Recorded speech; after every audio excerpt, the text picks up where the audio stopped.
نحمدہ ونصلی علی رسولہ الکریم۔ قال الامام حجۃ الاسلام الشاہ ولی اللہ دہلوی باب مفاسد الآثام۔ یہ اس مبحث البر والاسم کا 15واں باب ہے۔ اس سے پہلے 14ویں باب سے اس مبحث کا دوسرا حصہ یعنی اسم سے متعلق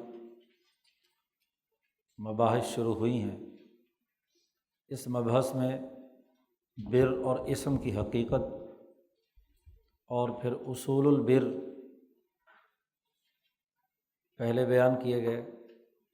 اور اس کی اقسام بیان کی گئی، اور اب گزشتہ باب سے اسم سے متعلق جو اس کے طبقات اور ابواب ہیں انہیں بیان کر رہے ہیں۔ اسم کی تعریف اور حقیقت تو پیچھے شروع مقدمے میں شاہ صاحب بیان کر چکے ہیں۔ پچھلے مبحث میں اسم سے متعلق 5 طبقات بیان کیے گئے تھے۔ پہلا طبقہ تو یہ تھا کہ جو اللہ کا منکر ہے یا تقدیر کا منکر ہے، دوسرا وہ جو آخرت کا منکر ہے، اور تیسرا وہ جو رسالت کا منکر ہے، اور چوتھا وہ جو ان تمام چیزوں پر ایمان تو رکھتا ہے لیکن عمل نہیں کرتا، یعنی فاسق ہے، فاسقین جنہیں قرآن میں کہا گیا ہے۔ اور 5واں درجہ وہ تھا کہ وہ لوگ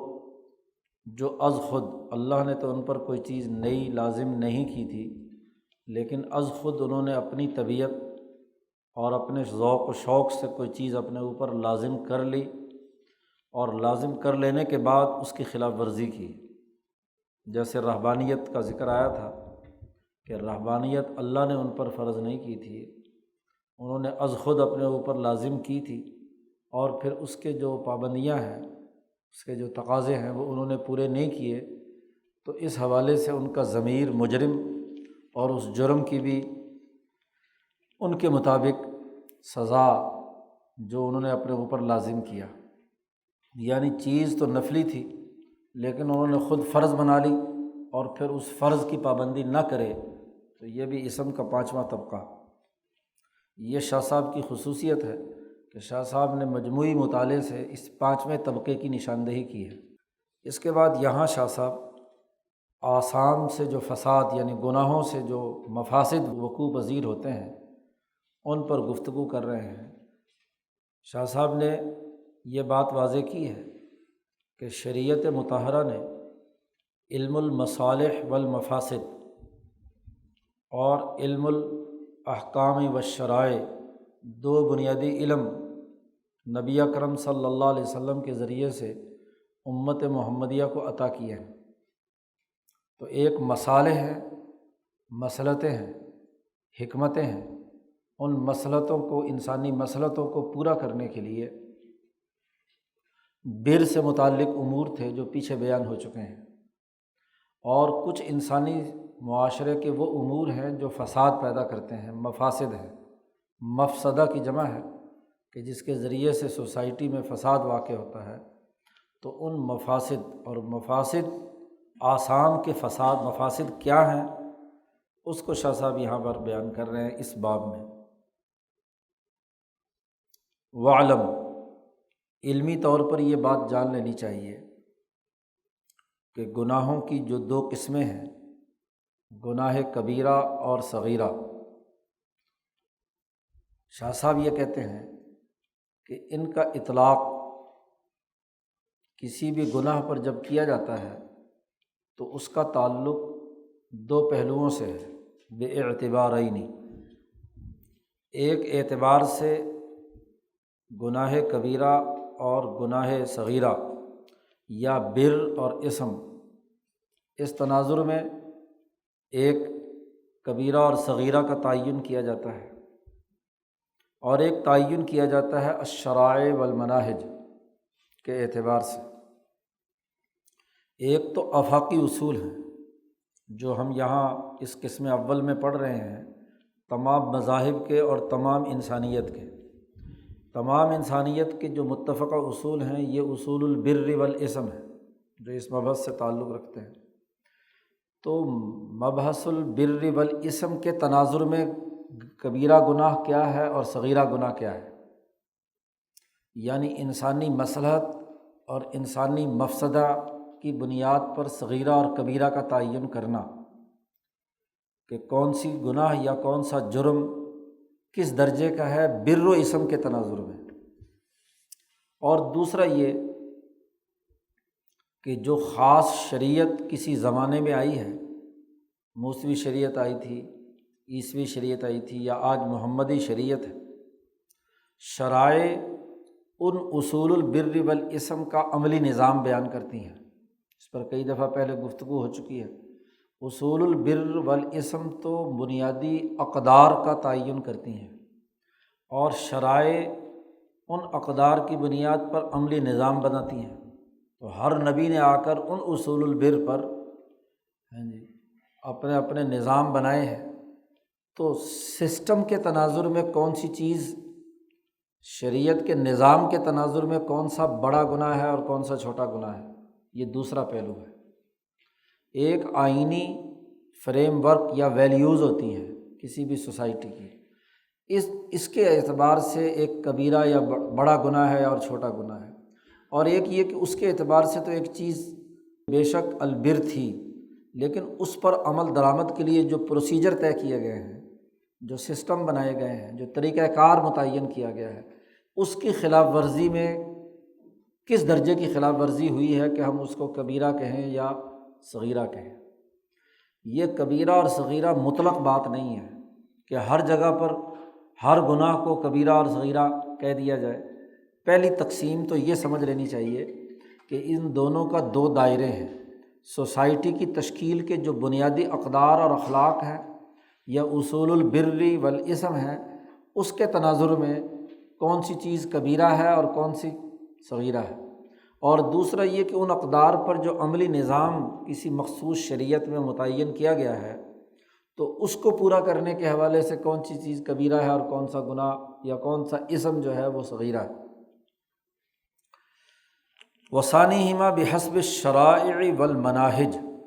والمختصہ بعصر دون عصر، وہ منہج یا شریعت جو ایک زمانے میں تھی ضروری نہیں کہ وہ دوسرے زمانے میں ہو۔ اب منہج موسوی اور ہے، منہج عیسوی اور ہے، اور منہج محمدی اور ہے۔ اس لیے ان مناہج کے اعتبار سے کون سی چیز گناہ ہے اور کون سی چیز گناہ میں سے کبیرہ ہے اور کون سی صغیرہ ہے۔ تو بنیادی طور پر دو دائرے ہیں۔ شاہ صاحب نے یہاں یہ بات بھی واضح کی ہے کہ جہاں تک شرائع اور مناہج کے اعتبار سے کبیرہ یا صغیرہ کی بحث ہے، وہ ہم اس قسم اول میں نہیں کریں گے، یہاں ہم اس پر بات نہیں کر رہے ہیں، کیونکہ یہاں ہمارا اس مبحث میں بحث جو ہے وہ البر والاسم، یعنی جو آفاقی اور مسلمہ اصول تمام مذاہب کے ہیں، اس تناظر میں ہم گفتگو کر رہے ہیں۔ تو یہاں جو ہم کبیرہ اور صغیرہ کی بحث کر رہے ہیں، اس کا تعلق اصول البر والاسم کے تناظر میں ہے۔ شریعت کے اعتبار سے کون سا جرم جو ہے وہ کبیرہ ہے اور کون سا کبیرہ ہے، اس کی بحث القسم الثانی میں، دوسری قسم میں جہاں شریعت محمدیہ کا تفصیلی نظام بیان کیا جا رہا ہے، وہاں ہم اس پر بات چیت اور گفتگو کریں گے۔ شاہ صاحب کہتے ہیں وَأَمَّا الْكَبِيرَةُ بِحَسْبِ حِكْمَةِ الْبِرِّ وَالْإِسْمِ، بر و اسم کی حکمت کے تناظر میں کبیرہ گناہ کیا ہے؟ شاہ صاحب کہتے ہیں فَهِيَ ذَنْبٌ، وہ ایک گناہ ہے، یعنی ہر وہ گناہ ہے، فَهِيَ ذَنْبٌ، ہر وہ گناہ ہے جس کے اندر یہ تین چار چیزیں پائی جائیں۔ نمبر ایک، ہر وہ جرم جو یوجب العذاب فی القبر والمحشر ایجاباً قویاً، ایسا جرم کہ جس کے نتیجے میں قبر میں یا حشر میں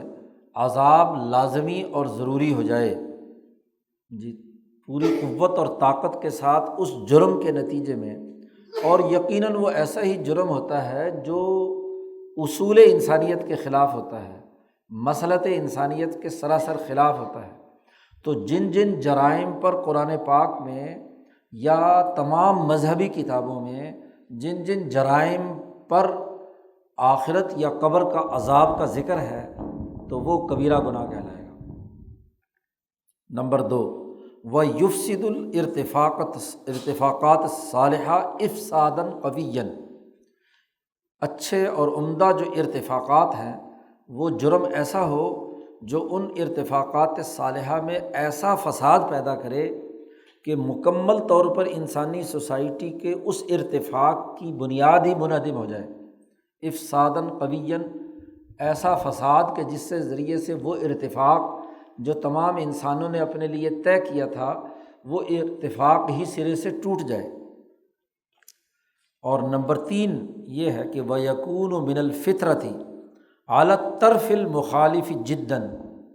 فطرت انسانی کے بالکل مخالف سمت میں، بہت ہی زیادہ مخالف ہو فطرت انسانیت کے۔ پیچھے اسم کی تعریف اگر آپ یاد کریں گے تو وہاں شاہ صاحب نے بتلایا تھا کہ ہر وہ عمل جو نوعی انسانیت کے تقاضے کے خلاف ہے، ہر وہ عمل جو ارتفاقات صالحہ کے تقاضے کے خلاف ہے، ہر وہ عمل جو مالائے اعلیٰ کے تقاضے کے خلاف ہے یا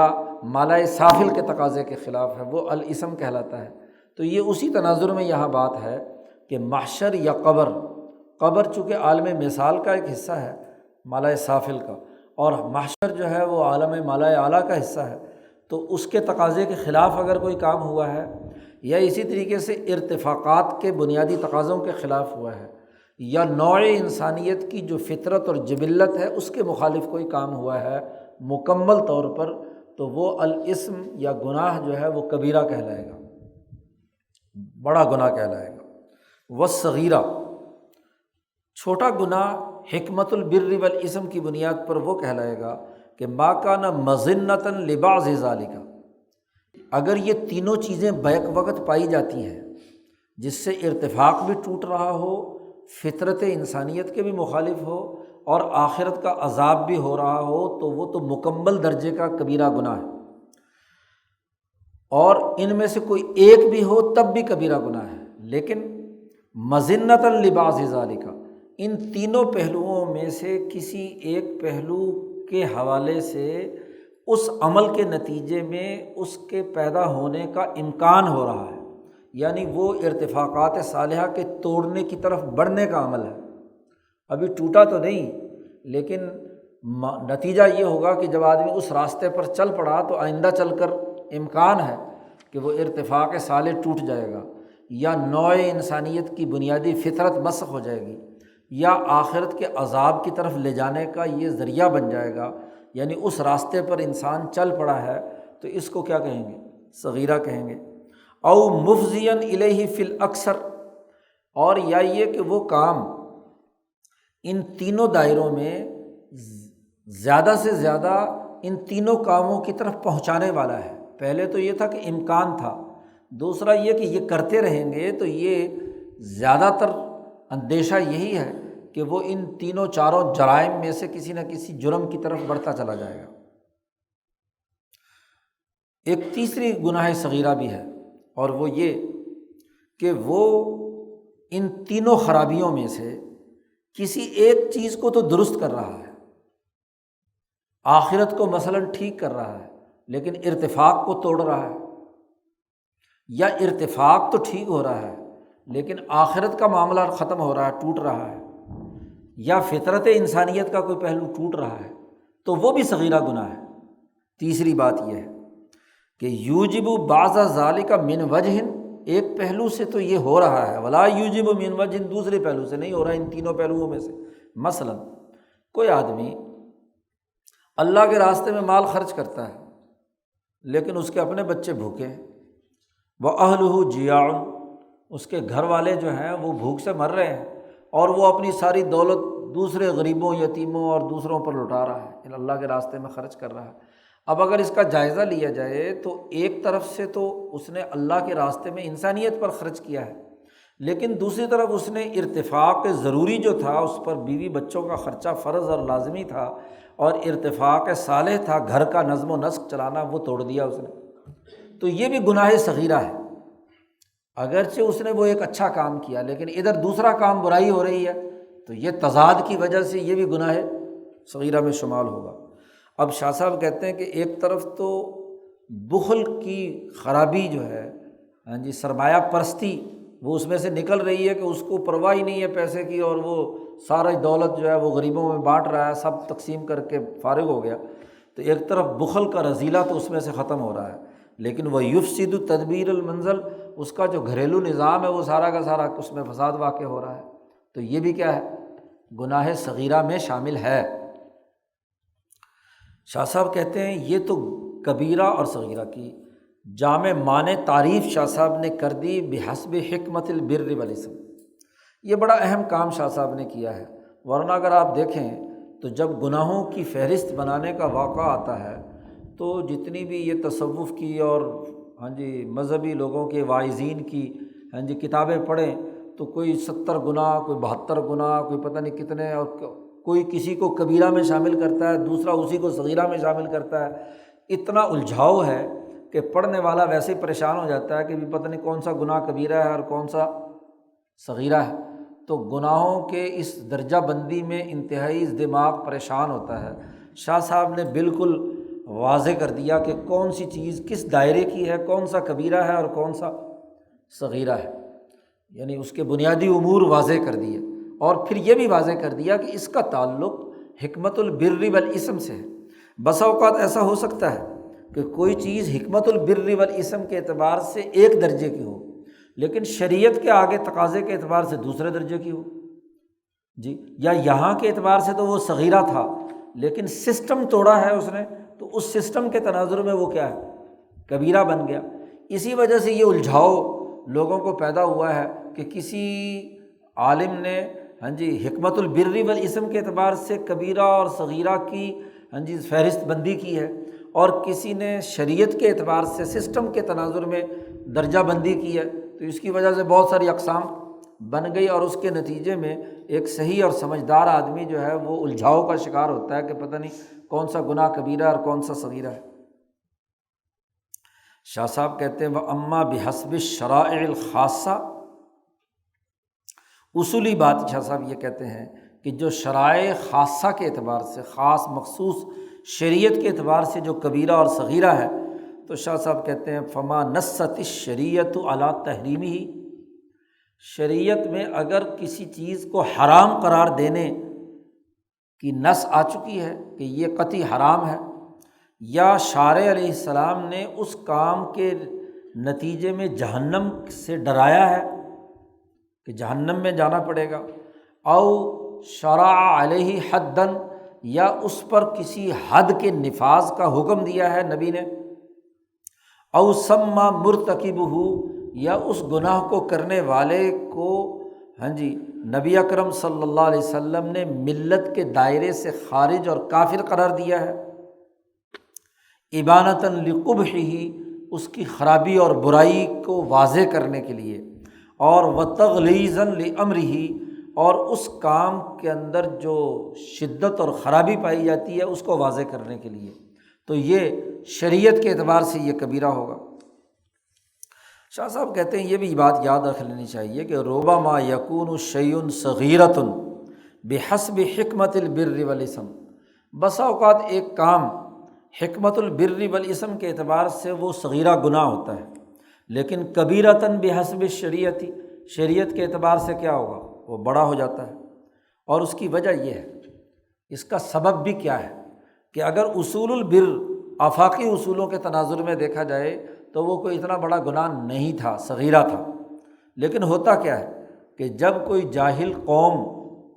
اس صغیرہ گناہ کو عادت بنا لیتی ہے، ربما ارتکبت شیئا، ملت جاہلیت میں اس کا ارتکاب کیا گیا، کچھ آدمیوں نے کیا، پھر کچھ اور نے کیا، اور ہوتے ہوتے وہ پوری سوسائٹی میں ہاں جی پھیل گیا، پوری سوسائٹی اس کی زد میں آ گئی، حتیٰ فشر رسم بہی فیہم، اس کا نظام بن گیا، چھوٹا گناہ تھا بر و اسم کے تناظر میں، لیکن سسٹم اس پر استوار ہو گیا، پورا سسٹم ہی اس غلط کام پر بن گیا۔ لا یخرج منہم، وہ اس میں سے نکلتے ہی نہیں اس وقت تک جب تک کہ الا ان تتقطع قلوبہم، اتنا پھیل گیا ان کے اندر وہ کہ جب تک ان کے دلوں کے ٹکڑے نہ کر دیے جائیں تو وہ اس رسم کو چھوڑنے کے لیے تیار نہیں ہے۔ پھر شریعت آئی اور اس نے بتلایا کہ یہ حکمت البر والاسم کے تناظر میں بھی جرم ہے، اور تم نے جو یہ اختیار کیا ہے اس سے باز آ جاؤ، ناہیا عنہ، اس سے روکا۔ لیکن چونکہ وہ جس سسٹم کے پابند تھے تو سسٹم کے تناظر میں فحصل منہم لجاج و مکابرۃ، ان کی طرف سے رد عمل آیا، ہاں جی، شدید مخالفت کا۔ تھا تو وہ صغیرہ گناہ، لیکن ایک تو اس صغیرہ کو بطور اگر چند افراد کر رہے ہوتے تو چلو کوئی بات نہیں، لیکن وہ صغیرہ گناہ ایک تو سسٹم بن گیا، اور دوسرا یہ کہ سسٹم بننے کے بعد جب اس سے روکا گیا تو اس کے مقابلے میں رد عمل میں اس کی مخالفت کی گئی، اس کا انکار کیا گیا، اور اس کے اندر جھگڑا اور لڑائی اور مقابلے کی کیفیت پیدا ہوئی۔ وحصل من الشرع، اب جب سسٹم نے اس صغیرہ کو اپنے طاقت کے بل بوتے پر نافذ کرنے کی کوشش کی اور مخالفت کی، تو شریعت نے بھی اس سسٹم کو توڑنے کے لیے اتنی ہی سختی پیدا کی۔ حاصل من الشرع تغلیظ و تحدید بحسب ذالک، جیسے جیسے ان کی طرف سے مخالفت اور اصرار یا مقابلہ شروع ہوا، ویسے ویسے شریعت نے بھی اپنا پریشر بڑھانا شروع کیا، کیونکہ ہے تو یہ صغیرہ لیکن اس پر سسٹم بن چکا ہے، تو اس سسٹم کو توڑنے کے لیے ضروری ہے کہ اس کا مقابلہ کیا جائے۔ حتیٰ صار ارتکابها کالمناوات الشدیدہ للملۃ، یہاں تک کہ اس غلط بات کا ارتکاب کرنا، اس صغیرہ گناہ کو کرنا جو حکمت البر والاسم کی بنیاد پر کبیرہ تھا، اس کا ارتکاب کرنا ایسا ہی ہو گیا جو اس شریعت کی سرے سے کیا ہے، مخالفت کرنا ہے، اس کے سسٹم کو قبول نہ کرنا ہے۔ اب ٹکراؤ سسٹم کے تناظر میں آ گیا، تو اب جب کسی بھی صغیرہ گناہ کا یا چھوٹی برائی کا سسٹم بن جائے تو وہ بھی کبیرہ بن جاتا ہے، وہ بھی بڑی خرابی بن جاتی ہے۔ ہاں جی، عام روٹین میں وہ کوئی ایسی خرابی نہیں تھی، لیکن سسٹم بننے سے وہ زیادہ بڑی خرابی بن گئی۔ ولا يتأتى الاقدام على مثله الا من كل مارد متمرد، ایسے کام پر اقدام وہی کرے گا کہ جو بہت ہی متکبر، بہت ہی زیادہ ظالم اور بہت ہی زیادہ سرکش ہے، کہ وہ اپنے ظلم کے مفاد کے لیے اس چیز کو جو تھا تو چھوٹا سا گناہ لیکن اس کا سسٹم بنا کر اس نے پوری سوسائٹی میں اپنے مفاد کے لیے اسے استعمال کیا۔ گویا کہ سسٹم کی اثر آفرینی یہ ہے کہ چھوٹا گناہ بھی اس سسٹم کی وجہ سے بڑا گناہ بن جاتا ہے۔ چھوٹا گناہ جرم تھا، چند افراد تک محدود تھا، بس اوقات اس کو نظر انداز کر دیا جاتا ہے،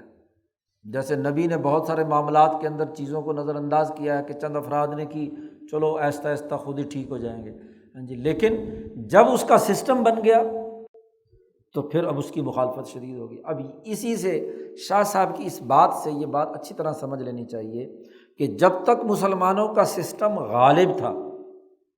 چوری، ڈاکہ، قتل، اگرچہ حکمت البر والاسم کی بنیاد پر بھی بہت بڑی خرابی تھی، افراد کرتے تھے تو ان کے لیے سسٹم تھا، سزا دے دی۔ اب چوری، ڈاکہ، قتل و غارت گری یا ایسا کوئی چھوٹا سا گناہ بھی جس کو سسٹمائز کر دیا گیا، نظام کے طور پر آ گیا، تو اب اس نظام میں آ کر اس کی خرابی بڑھ گئی، تو اس لیے اس نظام کے لیے فک و کل نظام کی ضرورت پیش آئی، اس سسٹم کو توڑنے کی ضرورت پیش آئی۔ اس کا مطلب یہ کہ وہ آدمی لا یستحییٰ من اللہ ولا من الناس، وہ نہ اللہ کی حیا کرتا ہے اور نہ انسانیت کی شرم اس میں ہے، اس لیے فکتب کبیرۃ عند ذالک، اب وہ اس زمانے میں کبیرہ گناہ ہو گیا۔ یہی بات آج کل کے مولویوں کو سمجھ میں نہیں آتی۔ ایک گناہ مسلمانوں کے غلبے کے زمانے میں چھوٹا گناہ تھا، صغیرہ تھا، یعنی سسٹم ٹھیک تھا، وہ چھوٹا تھا، لیکن جیسے ہی انگریز سامراج کا نظام قائم ہوا اور اس کی بنیاد پر غلط سسٹم وجود میں آ گیا تو اب وہ کبیرہ بن گیا۔ اس کے مقابلے میں مزاحمت اور اس کے مقابلے کی جد و جہد اور کوشش وہ لازمی ہوگی۔ اس بات کو کس نے سمجھا؟ شاہ ولی اللہ صاحب نے۔ اس لیے شاہ صاحب نے انقلاب کا نظریہ دیا، فک کل نظام کی بات کی۔ اب اس لیے صوفیہ جب مسلمانوں کے غلبے کے زمانے میں انہوں نے کبھی سیاست پر بات نہیں کی، سسٹم پر بات نہیں کی، اخلاقی واعظ کہا، حکمت البر والاسم کے اصول پر کہ یہ برائی ہے، یہ برائی ہے، اس کو چھوڑ دو۔ تو جو دعوت کا اسلوب تھا وہ انہوں نے رکھا، لیکن جب وہ تمام برائیاں بطور سسٹم کے بن گئیں تو اب وہی شاہ ولی اللہ صاحب سے لے کر حضرت سندھی تک یہ بڑے بڑے جتنے بھی لوگ ہیں اس کی مزاحمت کے لیے اس کے مقابلے پر میدان میں آ گئے کہ اس کا نام، وہ چیز اگرچہ چھوٹی تھی لیکن کیا بن گئی؟ سسٹم بن گیا۔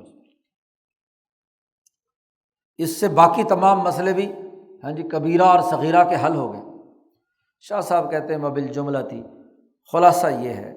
کہ یہ جو شریعت کے اعتبار سے کبیرہ یا صغیرہ گناہ ہیں، ان کی بحث ہم اس قسم میں نہیں کریں گے، اس کی ہم اگلی قسم میں بات کریں گے۔ بالجملہ خلاصہ یہ ہے کہ نحن نؤخر الکلام فی الکبائر، تو یہ جو کبائر بحسب شریعہ ہیں، یعنی دین کے سسٹم کے تناظر میں جو گناہ کبیرہ بنے ہیں، ان پر بات چیت اور گفتگو ہم بعد میں کریں گے، الی القسم الثانی، دوسری قسم میں۔ کیوں کہ وہاں جب سسٹم بیان کر رہے ہیں، مثلا نماز کا نظام بتایا، زکوٰۃ کا بتایا، حج کا بتایا، یا ابواب الرزق، رزق کمانے اور معاشی سسٹم بتلایا، اسی طریقے سے احسان کا نظام، علم الاحسان بتلایا وہاں قسم ثانی میں کہ یہ سسٹم ہے، تو اس کے جو ضد جتنے بھی امور تھے ان کو وہیں پر بیان کرنا مناسب ہے کہ اس سسٹم کے متصادم سسٹم کے یہ امور ہیں، قوائر ہیں، اور ان کو ختم کرنا ضروری اور لازمی ہے۔ تو اس کتاب کے قسم ثانی میں ہم شریعت کے تناظر میں جو کبیرہ گناہ ہیں ان کی بحث ہم بعد میں کریں گے، لأن ذلک موضعہ، اس لیے کہ وہی اس کا مقام ہے بات کرنے کا۔ یہاں چونکہ اس پوری قسم اول میں تو حکمت البر والاسم کے تحت ہم گفتگو کر رہے ہیں، وَنُنَبِّهُ عَلَى مَفَاسِدِ الْكَبَائِرِ بِحَسْبِ حکمت البر والاسم ہاہنا، یہاں پر ہم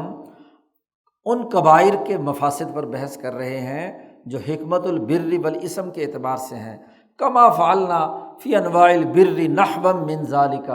جیسا کہ ہم نے پیچھے ابھی جب اصول البر بیان کیے ہیں تو ان اصول البر میں جو اس کے متصادم عمل تھا اس کو ہم نے وہاں پر اس کی نشاندہی کی تھی۔ اس لیے یہاں بھی جو مفاسد آثام ہیں وہ ان گناہوں کے بیان کریں گے کہ جو حکمت البر والاسم کی بنیاد پر کبیرہ یا صغیرہ ہے۔ اب کبیرہ اور صغیرہ کا تعین اور اس کے حقائق جو ہیں، تعریف اس کی شاہ صاحب نے واضح کر دی۔ اس کے بعد شاہ صاحب کہتے ہیں کہ ایک اور مسئلہ ہے کہ کیا گناہ کبیرہ کا مرتکب اس کو کس دائرے میں، کیٹیگری میں شامل کیا جائے، یہ بڑا اختلافی مسئلہ ہے۔ وقد اختلف الناس فی الکبیرۃ، کبیرہ گناہوں کا جس نے ارتکاب کیا ہے اس کے بارے میں لوگوں کا اختلاف ہے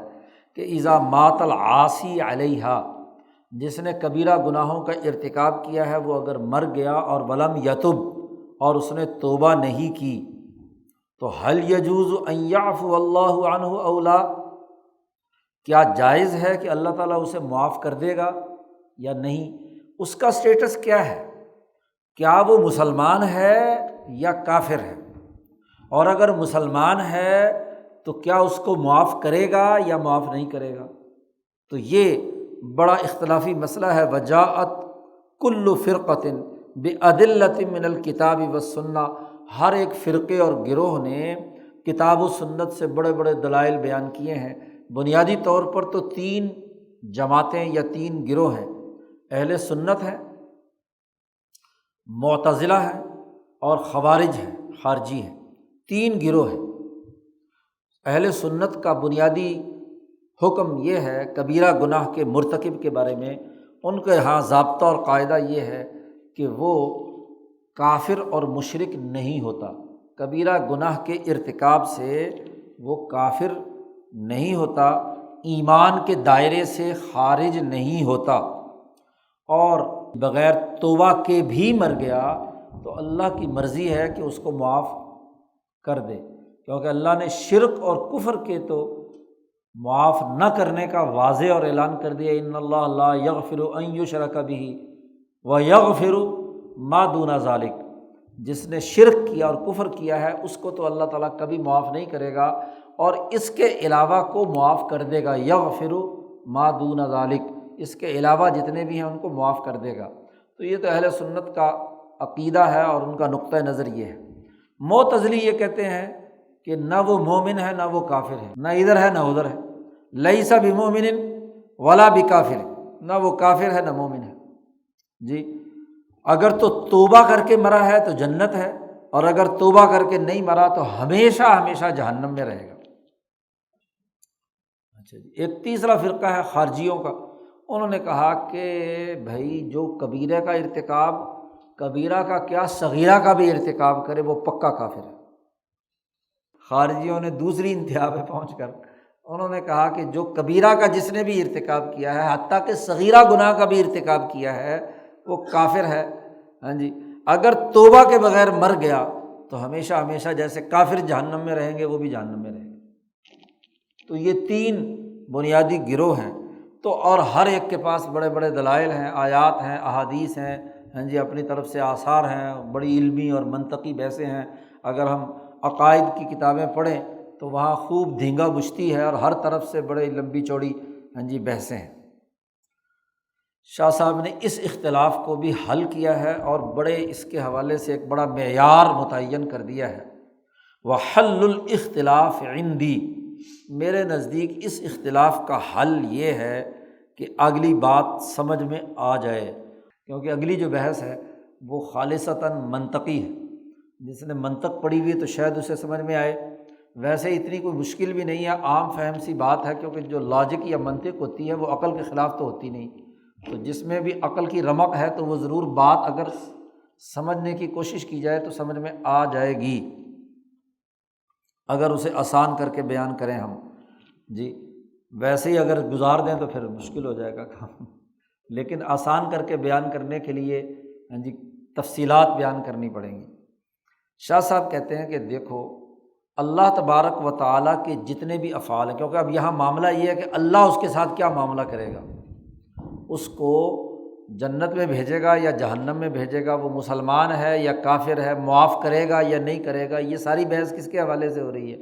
ذات باری تعالیٰ کے حوالے سے ہو رہی ہے۔ تو اللہ کے افعال کیا ہیں؟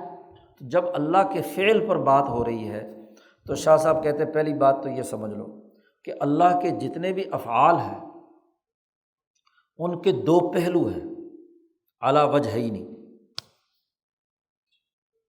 دو پہلو ہیں۔ نمبر ایک، منہا الجاریۃ علی العادۃ المستمرہ،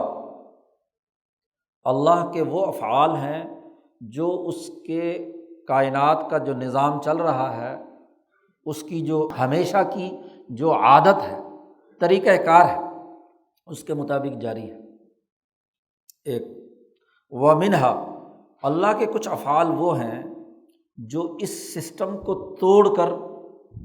نتائج پیدا کرتے ہیں، الخارقہ للعادت، وہاں سسٹم توڑ دیا جاتا ہے، جو روٹین میں کام ہو رہے ہیں ان کو توڑ کر جو مطلوبہ نتائج، اللہ تعالیٰ کوئی کام کرنا چاہے تو کوئی دنیا کی طاقت اس کو روک نہیں سکتی۔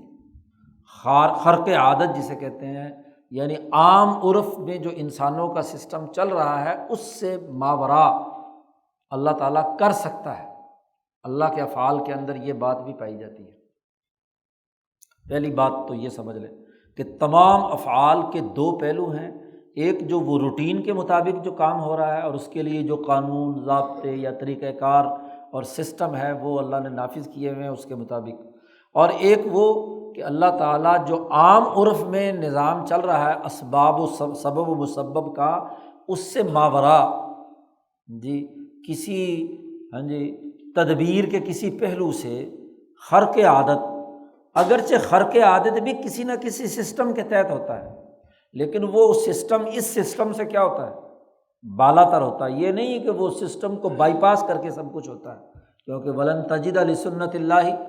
تبدیلا، اللہ کے سسٹم میں کوئی تبدیلی نہیں آتی۔ تو جو بالائی نظام ہے اس کے تحت جو ذیلی نظام ہے، اس ذیلی نظام کو توڑ کر کوئی چیز ہو سکتی ہے۔ جیسے مثلاً کسی بھی حکومتی نظام میں کچھ اختیارات ڈی سی صاحب کے ہیں، کمشنر کے ہیں، صوبے کے چیف منسٹر کے ہیں، تو اب یہ تمام یا چھوٹی عدالتوں کے ہیں، سول جج سے لے کر ہائی کورٹ تک،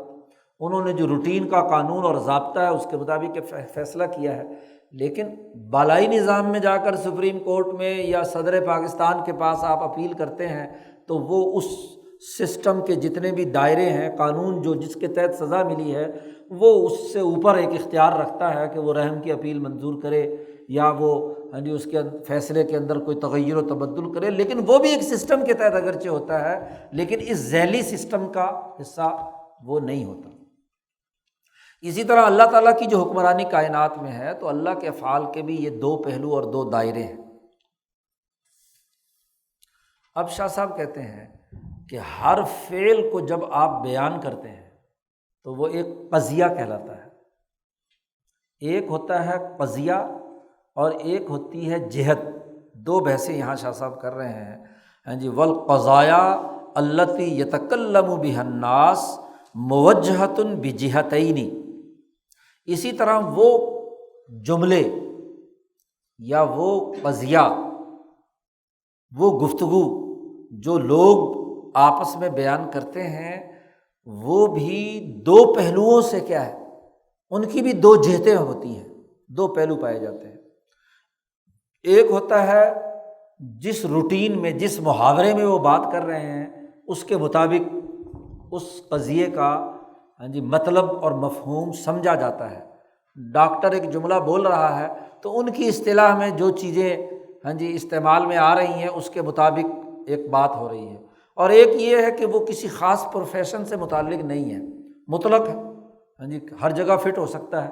تو دوسرا یہ ہوتا ہے، دوسرا کسی جملے کی ساخت ایسی ہوتی ہے۔ اب چونکہ یہاں جتنے بھی یہ دلائل ان فرقوں نے دیے ہیں، ہر ایک فرقے کے دلائل اگر ویسے تجزیہ کیا جائے تو وہ قرآن و حدیث سے ہیں اور آثار سے ہیں، تو ان دلائل کے درمیان جو سب سے بڑا پریشان کن عام لوگوں کو صورتحال سامنے آتی ہے کہ ان کے درمیان تناقض پایا جاتا ہے۔ بظاہر ان کے درمیان تناقض پایا گیا۔ مثلاً ایک جگہ پر کہا کہ جس آدمی نے کسی مسلمان کو، قرآن میں آیا، کسی مسلمان کو قتل کر دیا، وہ ہمیشہ ہمیشہ کیا ہے، جہنم میں رہے گا۔ وَمَن يَقْتُلْ مُؤْمِنًا مُتَعَمِّدًا فَجَزَاؤُهُ جَهَنَّمُ خَالِدًا فِيهَا۔ جس آدمی نے کسی انسان کو قتل کیا جان بوجھ کر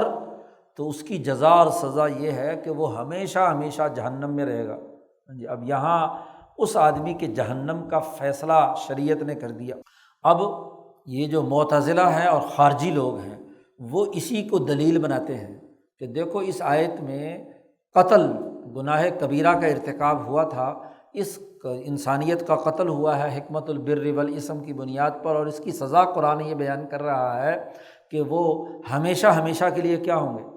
جہنمی ہے، جزاؤہ جہنم خالدن فیہا، ہمیشہ ہمیشہ اس میں رہیں گے۔ یا اور ایک دو جگہ پر خالدین فیہا کہا ہے، ایسے ہی کسی جرائم کے مقابلے میں۔ اور دوسری طرف وہی جو آیت جو ابھی پہلے بیان کی گئی تھی اہل سنت کے دلائل کے تناظر میں کہ ان اللہ لا یغفر ان یشرک بہ ویغفر ما دون ذلک، شرک اور کفر کو تو معاف نہیں کرے گا اور اس کے علاوہ باقی سب گناہوں کو، تو قتل ما دون ذلک کے اندر شامل ہے یا نہیں؟ تو اب بظاہر دونوں کے درمیان کیا ہو رہا ہے، اختلاف پایا جا رہا ہے، تعارض پایا جا رہا ہے، دونوں کے دلائل ایک دوسرے سے متعارض ہیں۔ شاہ صاحب کہتے ہیں کہ پہلے تو جملوں کی ساخت سمجھو، اور پھر یہ جو تناقض یا ضد ہے اس کی بنیاد کیا واقعتاً تناقض ہے یا نہیں ہے، اس کو شاہ صاحب نے یہاں پر واضح کیا۔ دیکھو ایک ہوتا ہے قضیہ، قضیہ ایک جملے کو کہتے ہیں، اور پہلے بھی اس پر ایک گفتگو کی گئی تھی کہ ہر جملے میں ایک موضوع ہوتا ہے، منطق میں جب بحث کرتے ہیں ہم، ایک موضوع ہوتا ہے اور ایک محمول ہوتا ہے، یا ایک مبتدا ہوتا ہے اور ایک خبر ہوتا ہے، ایک فعل اور ایک فاعل۔ تو ہر قضیے جملے کے اندر یہ دو چیزیں ضرور ہوتی ہیں۔ جس پر کوئی فعل کیا جا رہا ہے، لازم کیا جا رہا ہے، وہ موضوع کہلاتا ہے کہ آپ اس پر، مثلاً آپ نے کہا زید کھڑا ہے، تو زید موضوع ہے اور یہ کھڑا ہے جو ہے یہ کیا ہے؟ محمول ہے، کہ کھڑا ہونے والا فعل آپ زید کے ذمے لگا رہے ہیں، تو اس لیے اس کھڑا ہونے کو کیا کہا جاتا ہے منطق کی اصطلاح میں؟ محمول، اور زید کو کہا جاتا ہے موضوع۔ اب زید کے لیے ہم نے کھڑے ہونے کا حکم لگایا، موضوع اور محمول، تو یہ جو ہر وہ قضیہ جس کے اندر موضوع اور محمول ہو اور اس میں سچ اور جھوٹ ہونے کا احتمال پایا جاتا ہے، یعنی حقیقت میں وہ واقعتاً کھڑا ہے یا نہیں، دونوں باتیں ہو سکتی ہیں، اس کو کہتے ہیں قضیہ۔ دوسری طرف اگلی بات جو شاہ صاحب نے کہی ہے موجہ، کہ جو لوگ قضیہ یا جملہ بولتے ہیں، ایک موجہ ہوتا ہے اور ایک غیر موجہ، اس کو کہتے ہیں منطق کی اصطلاح میں، کہ جس کے اندر کوئی جہت نہیں ہوتی، کوئی جہت۔ تو جہت کسے کہتے ہیں؟ جہت کہتے ہیں اس نسبت کو کہ جو لفظ کسی نسبت پر دلالت کر رہا ہے، کہ وہ نسبت جو محمول اور موضوع کے درمیان ہے، مثلاً ہے، تھا، ہوگا، یہ نسبت ہے نا، ہاں جی، موضوع اور کھڑا اور زید، یہ دونوں تو ہو گیا کیا؟ موضوع اور محمول۔ اب ان میں یہ زید کھڑا تھا، ہے یا ہوگا، یا آپ کوئی بھی نسبت نہیں بیان کر رہے ہیں جی، وہ نسبت پھر آگے نسبت یہ کہ کھڑا ہے یا کھڑا نہیں ہے۔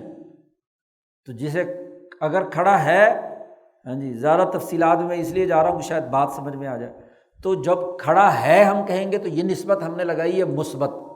اس لیے اس جملے کو کہتے ہیں منطق کے اندر قضیہ ایجابیہ، کہ آپ نے ایک چیز ثابت کی ہے۔ اور جب کہا جاتا ہے کہ زید کھڑا نہیں ہے تو دوسری نسبت بیان کر رہے ہیں، اس کو کہتے ہیں قضیہ سالبہ، کہ اس کے اندر آپ نے اس کی اس نسبت کو کیا ہے؟ نفی کر دیا۔ اسی طریقے سے یہ کہ حقیقت کے اندر جو کیفیت ہے وہ واقعتاً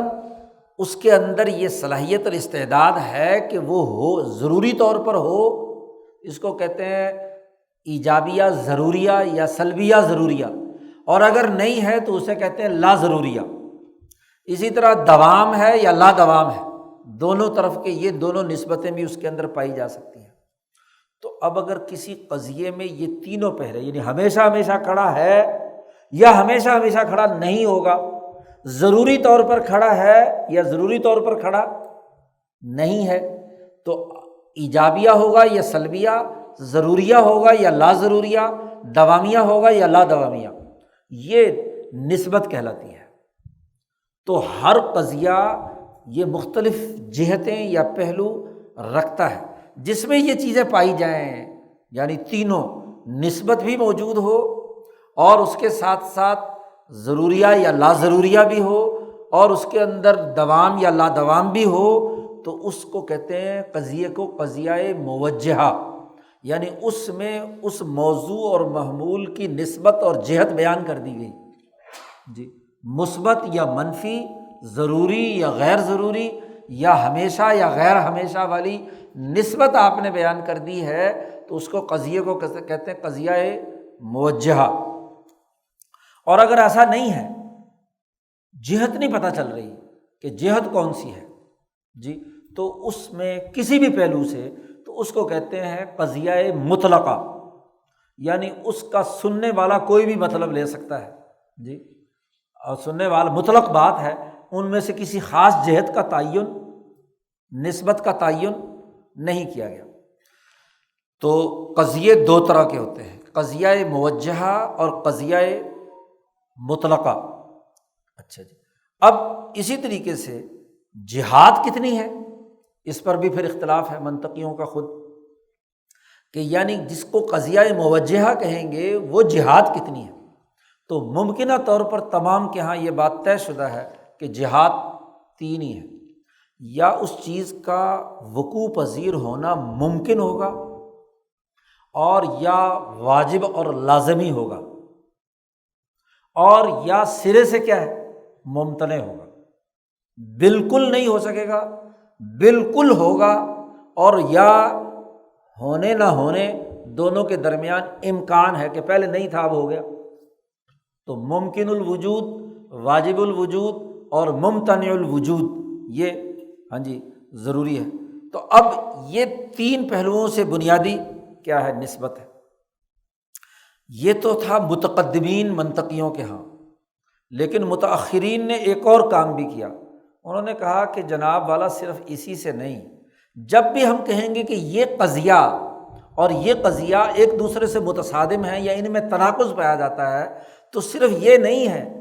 کہ یہ ممکن الوجود ہے یا واجب الوجود ہے یا ممتنع الوجود ہے، بلکہ اس کے لیے اور ایک اور ضروری بھی ہے بنیادی بات اسی کے ساتھ ساتھ، کہ تناقض کے لیے 8 بنیادی وحدتیں ہیں، 8 پہلوؤں سے وہ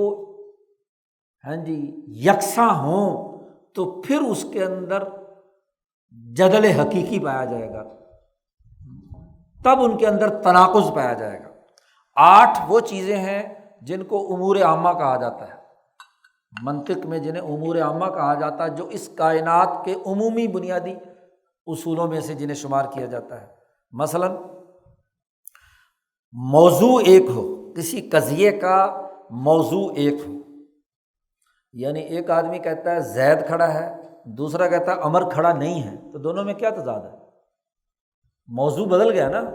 ایک زید کو کہہ رہا ہے اور ایک عمر کو کہہ رہا، تو اب ان دونوں کے درمیان کوئی تناقض ہے؟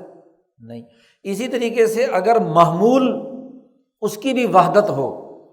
کہ جو آپ حکم لگا رہے ہیں زید ہی ہے، لیکن اس زید کو کہا ہم نے کاتب ہے اور کہا شاعر بھی ہے، تو کیا جھگڑا ہے؟ ایک ہی آدمی کاتب بھی ہو سکتا ہے، شاعر بھی ہو سکتا ہے۔ تو تناقض کی ایک شرط، پہلی شرط یہ ہے کہ موضوع بھی ایک ہو، محمول بھی ایک ہو، 2 شرطیں۔ تیسری شرط یہ ہے کہ زمانہ بھی ایک ہو۔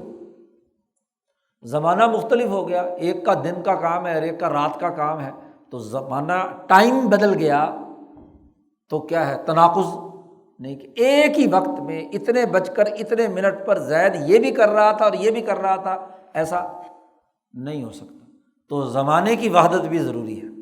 اسی کے ساتھ ساتھ مکان کی وحدت بھی ضروری ہے، ٹائم اینڈ سپیس دونوں چیزوں کی وحدت ہوگی تو پھر کیا ہے؟ آپ کہیں گے کہ ان دونوں قضیوں کے درمیان کیا ہے؟ تضاد پایا جا رہا ہے۔ اسی طریقے سے اگرچہ یہ ساری وحدتیں موجود ہوں، لیکن شرط کوئی لگا دی گئی کہ اگر ایسا ہوگا تو ایسا ہوگا،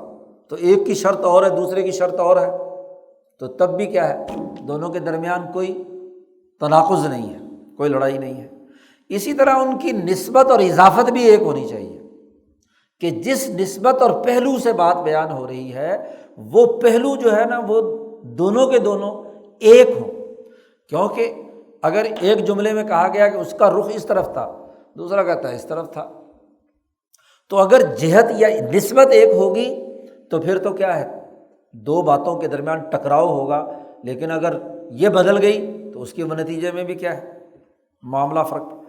تیسرا یہ کہ جز اور کل کے اعتبار سے بھی وحدت ہو، یعنی آپ کسی اسی جز کے بارے میں 2 متضاد باتیں کر رہے ہیں، اور اگر وہ کوئی کل ہے تو اسی کل کے بارے میں آپ بات کر رہے ہیں، تو پھر آپ تناقض ہوگا۔ اگر ایک جز ہے اور ایک کل ہے تو کل کی حیثیت سے وہ کچھ اور ہو سکتا ہے اور جز کی حیثیت سے وہ کچھ اور ہو سکتا ہے، ان کے درمیان کوئی تناقض، کوئی لڑائی اور جھگڑے کی بات نہیں ہے۔ اسی طریقے سے قوت اور فعل کے اعتبار سے بھی کیا ہے؟ وہ ایک ہی صلاحیت ہے۔ ایک آدمی میں استعداد، قوت کہتے ہیں استعداد کو، اور ایک یہ کہ بالفعل آپ آدمی کام کر رہا ہے۔ تو اگر ایک آدمی صرف استعداد بیان کر رہا ہے اور ایک آدمی بالفعل کسی چیز کو بیان کر رہا ہے تو تب بھی تناقض نہیں ہو سکتا، دونوں کی باتیں درست ہو سکتی ہیں کہ ایک آدمی میں استعداد تو تھی لیکن اس وقت وہ بالفعل کام نہیں کر رہا تھا، ایک نے استعداد بیان کی ہے ایک نے فعل بیان کیا، تو دونوں میں کیا جھگڑا؟ تو یہ جتنے اللہ کے نصوص آئی ہیں وہ قضیے ہیں، جملے ہیں۔ مثلاً کہا یغفر ما دون ذالک لمن یشاء، ایک جگہ پر یہ کہا گیا، اور دوسری جگہ پر کہا گیا کہ جی خالداً فجزاؤہ جہنم خالداً فیہا۔ اب آپ اگر یہ کہیں کہ دونوں کے درمیان کوئی تناقض پایا جاتا ہے تو اب آپ یہ دیکھ لیے کہ ان دونوں قضیوں میں اگر اتنے درجے کی تمام وحدتیں پائی جاتی ہیں تو پھر تو تناقض ہوگا، اور اگر نہیں تو وہ اپنے دائرے کی بات ہے، وہ اپنے ایک دائرے کی بات اللہ کے افعال کی وہ ہے جو عام قانون عادت جاریہ مستمرہ ہے، عادت جاریہ اور مستمرہ کے تحت سسٹم برقرار رکھنا ہے تو لوگوں کو قتل سے روکنا ہوگا کہ جان بوجھ کر وہ بندوں کو قتل نہ کریں، تو اس وقت قانون اور ضابطہ یہی ہے کہ جو یہ حرکت کرے گا اس کو ضرور جہنم میں، اگر وہاں کھلی چھٹی دے دی جائے کہ جناب معاف کر دیا جائے گا تو پھر تو روز بندے قتل ہونا شروع ہو جائیں گے۔ تو عادت جاریہ مستمرہ کے سسٹم کے تحت چونکہ یہاں ان کو قتل سے روکنا ہے، اس لیے ان کے اوپر بڑے سخت قانون کا اطلاق لازمی اور ضروری ہے۔ اور ایک ہے خرق عادت کہ اللہ تبارک و تعالیٰ سزا بھگتنے کے بعد کسی بھی وقت کسی زمانے میں جب اس قتل کی جو اس نے انسانیت کے خلاف کیا ہے تو وہ زمانہ گزرنے کے بہت عرصے بعد خوب سزائیں بھگت کر کالا سیاہ ہو گیا، جو حدیث میں آتا ہے کہ جی گناہوں کی سزا بھگتتے بھگتتے بھگتتے بالکل جسم کوئلہ ہو گیا، صرف ایک معمولی سا ذرہ مثقال ذرۃ کے دانے کے برابر اس کے جسم کا وہ حصہ رہ گیا کہ جس میں کبھی اس نے اللہ کو یاد کیا تھا، اللہ کا نام پکارا تھا، اس پر ایمان اس نے اختیار کیا تھا، تو وہاں اس موقع پر اللہ میاں کہے گا چلو جی اس کو اس سے نکالو، اور پھر وہ اس کو حدیث میں جیسا کہ آتا ہے کہ اس کو نہر حیات میں ڈالا جائے گا، اس کا وہ کوئلہ جسم جو ہے دوبارہ ختم ہو کر نیا جسم اگے گا اور پھر جنت میں داخل کر دیا جائے گا۔ تو معاملہ یہ ہے کہ ایک کا ایک پہلو سے گفتگو ہے، یغفر ما دون ذالک لمن یشاء، اور ایک کا خالداً فیہا یہ اس دنیا میں روکنے کے لیے اور ایک درجے کی سزا دینے کے لیے ہے یہ خلود فی النار ایک درجے کی سزا کے طور پر ہے۔ تو دونوں کے درمیان ٹکراؤ کی کیا بات ہے؟ دونوں کے درمیان کوئی تناقض نہیں ہے، کیونکہ قضیے جو ہیں دو مختلف ہیں۔ تو جب انسانوں کی گفتگو کے اندر بھی عادتاً اور مطلقاً کا درمیان آپ فرق اور وہ کرتے ہیں، تو یہاں اللہ تبارک و تعالیٰ کے افعال کے بارے میں بھی آپ جھگڑے میں کیوں پڑ رہے ہیں؟ شرط التناقضی اتحاد الجہہ، تناقض کی شرط جہت کا متحد ہونا ہے، اور وہ 8 وحدات ہیں، 8 پہلو سے وہ ایک جیسے ہوں تو تب تناقض پائی جاتی ہے۔ مثل ما قررہ المنطقیون فی القضایا الموجہہ، جیسا کہ منطقیوں نے قضایا موجہہ کے بارے میں شرط قرار دیا ہے کہ وہ قضایا موجہہ جو ہیں وہ 8 جہتوں کے اعتبار سے کیا ہوں؟ یکساں ہوں۔ اور پھر یہ بھی بات دیکھنی چاہیے کہ وقت تحذف الجہت، بسا اوقات کسی قضیے میں جو جہت ہوتی ہے وہ حذف کر دی جاتی ہے، فیجب اتباع القرائن، تو پھر ادھر ادھر کے قرائن سے آپ فیصلہ کرتے ہیں کہ کہنے والے متکلم کی مراد اس سے کیا ہے۔ فقولنا، مثلاً اگر کوئی ہم یہ کہیں کہ کل من تناول السم ماتا، جو آدمی بھی زہر کھا لے گا ضرور مر جائے گا، مثلا ایک قاعدہ اور اصول اور ضابطہ ہم نے بیان کیا، تو اس کا مطلب یہ ہے کہ جو عام قاعدہ ضابطہ جاری ہے اس دنیا میں عادت مستمرہ کے مطابق یہی ہے کہ جو بھی زہر کھائے گا ضرور مر جائے گا۔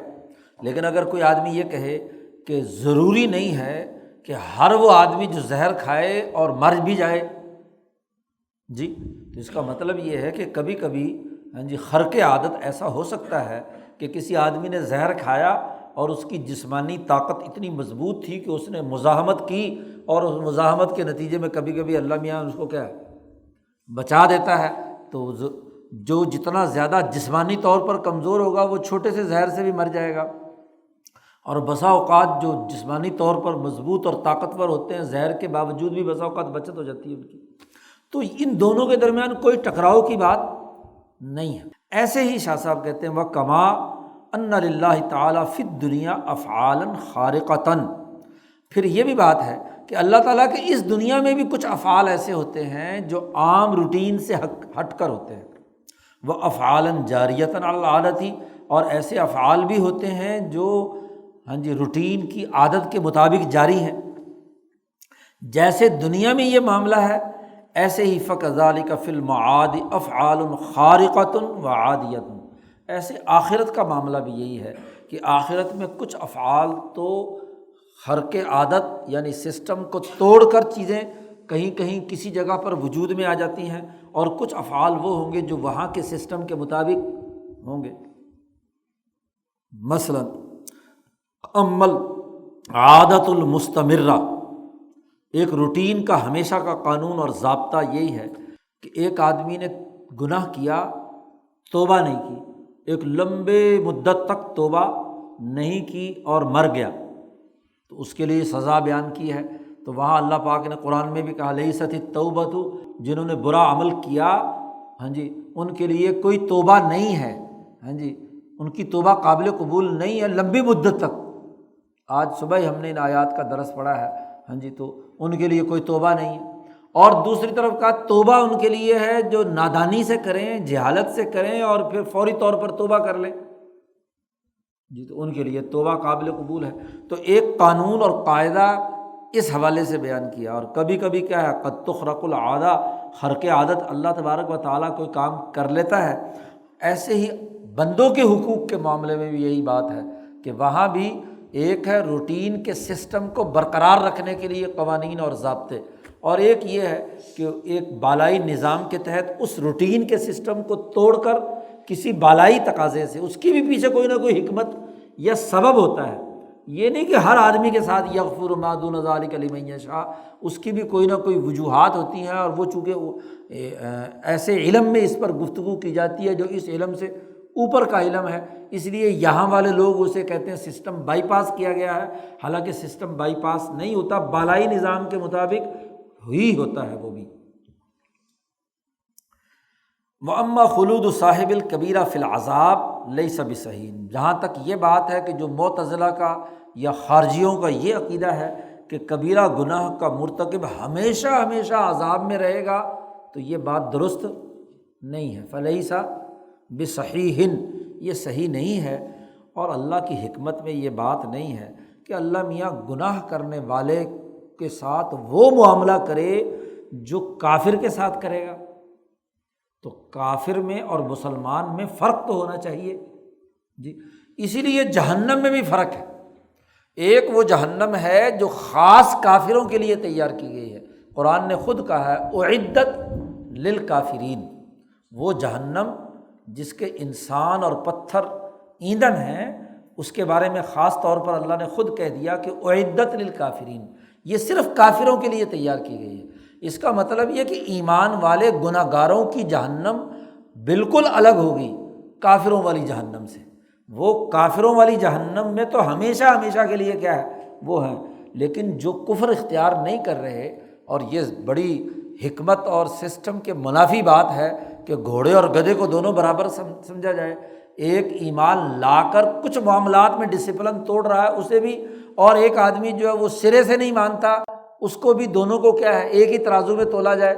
تو یہ تو انصاف کے خلاف بات ہے۔ اللہ کی حکمت ایسے کیسے کر سکتی ہے کہ اس کو جو گناہ کبیرہ کا مرتکب ہے اس کو کافر کے زمرے میں داخل کر دیا جائے۔ اس لیے جمہور علماء ربانیین اور جمہور اہل سنت کا جو اتفاق ہے وہ اسی بات پر ہے کہ جو کبیرہ گناہ کا مرتکب ہے اس کا ہمیشہ ہمیشہ جہنم میں رہنا لیس بصحیح ہے،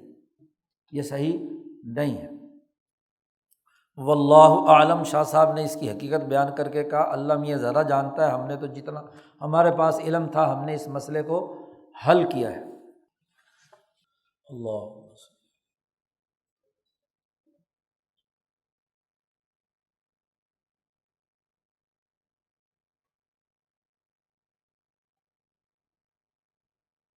اجمعین۔